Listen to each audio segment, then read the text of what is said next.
Thank you for clicking on Nerds in the Hood's YouTube channel, and I really hope you enjoy the video. This is your homie here, the creature known as Rex the T-Rex. On today's video, I will be reviewing the 2006 film Stay Alive, Unrated Director's Cut. The plot for the film is: the real world and the game world gruesomely collide when a group of friends play Stay Alive, a mysterious underground video game that kills the gamers whose character dies in play.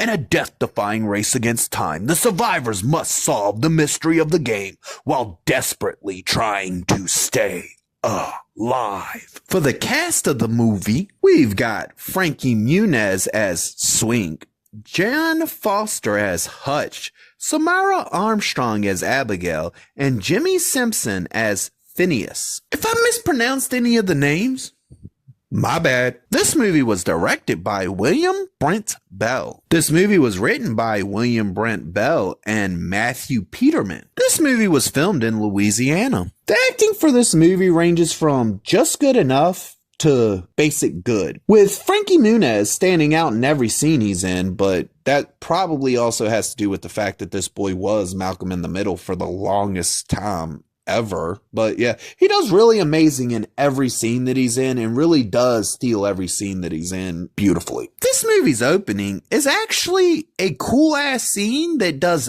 amazing at setting not only the tone and story up for this film, but does it in an extremely entertaining way that grabs your attention and holds it for the rest of the movie. One of the real cool things that this movie does is it uses video games, specifically gaming itself. They created a whole ass bunch of CGI scenes to use for the video game, and all the scenes look like they belong in an actual video game. Like, they did really good with this. I will admit that the graphics are a little bit advanced for what they're trying to sell you as far as where video gaming was in 06, but they did really good blending those gaming things into this movie amazingly. Like, it stands out in a lot of ways, and it's one of those things where when they do use the video game stuff, these people seem to understand how video games work, and it really does help to sell the movie there too. It also manages to do this thing where, because of the way that they did the video game scenes and the way they blended into the movie together,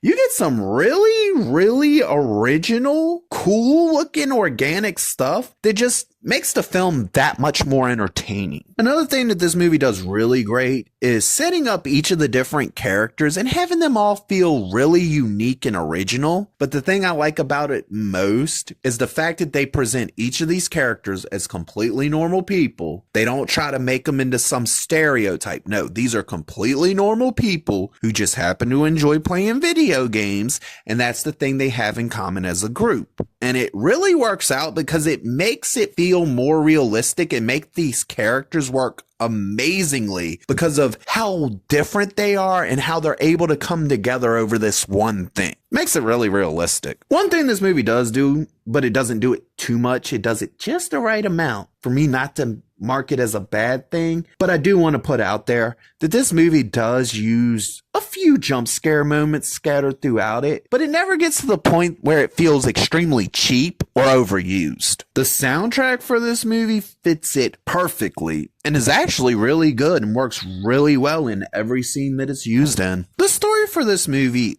is really good, and I like how it blends a horror story with a ghost story with video games while presenting it in 100% original way that has the perfect runtime for the story they are trying to tell. This movie does have some cool kills in it that have some good effects with them. Not gonna lie though, some of the CGI in this movie, which is very rarely used, but it is used, some of it does look a little bit dated. This movie has some really cool ass visual moments that stand out throughout the entirety of the film and just look really cool.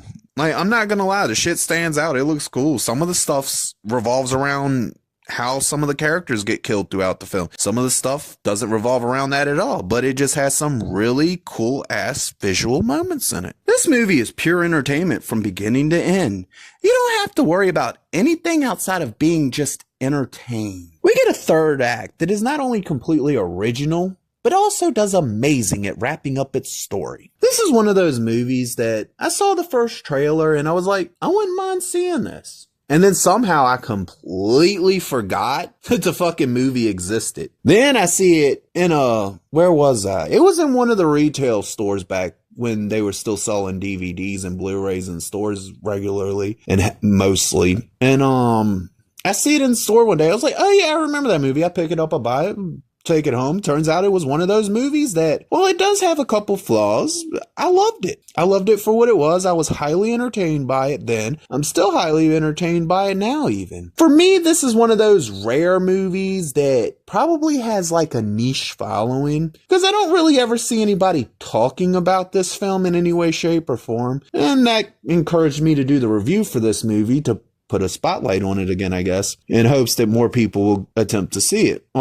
It's a really good film. I enjoy it from beginning to end. I find it highly entertaining. I've seen it a lot. I used to watch it on repeat at one point. So, but yes, this movie is one of those rare ones that came out. It had probably a niche following, and then it vanished into obscurity. Well, guess what? It's a really good film, and I think a lot of people would enjoy it if they gave it a chance and actually watched it. So hopefully this review will allow you to have the opportunity to want to check out this film. Because I'll tell you the truth, this is one of those films I think that could have been so much more if more people would have paid attention to it and probably even gotten a sequel. But that's one of them things that's a toss up because it could have been a good sequel. It could have been a shitty sequel. We would never know. Realistically, I'm happy that this was a one and done style film, that they never did manage to do a sequel for it, even though it was extremely good and could have earned a sequel. But that's the reason it gets the rating that it gets. This movie gets the rating of, oh, damn, that was actually entertaining. Do the homie a favor. If you liked the video, hit that like button. If there's something you would like to specifically see me review, whether it be a book, a movie, or a video game, drop that in the comments section down below. And don't forget to hit the subscribe button so you can get more of the homie, Rex the T-Rex.